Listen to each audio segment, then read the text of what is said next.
রবিবার ভাদ্র পূর্ণিমা মহামহোৎসব তিথি এবং ভগবত জয়ন্তী উপলক্ষে আগরতলার ইস্কন মন্দিরে বিশেষ গীতাযজ্ঞের আয়োজন করা হয় এবং এই যজ্ঞ শুরু হয় সকাল থেকে।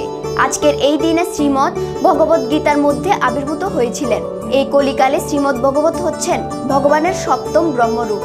আজকের এই দিনটিকে ঘিরে ইস্কন মন্দিরে ভক্তদের উপস্থিতি ছিল লক্ষণীয়।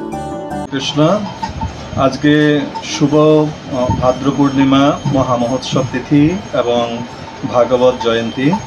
তো আজকের এই ভাগবত জয়ন্তী উপলক্ষে আমাদের ইস্কন আগরতলা মন্দিরে সকাল থেকে যজ্ঞ শুরু হয়েছে এবং বৈষ্ণবগণ সেখানে শ্রীমদ্ ভাগবতম অধ্যয়ন করছেন।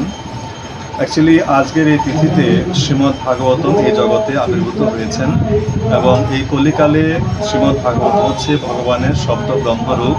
এই কলিকালে শ্রীমদ্ ভাগবতম ভগবান এই শ্রীমদ্ ভাগবতম রূপেই আমাদের গৃহেতে অবস্থান করেন।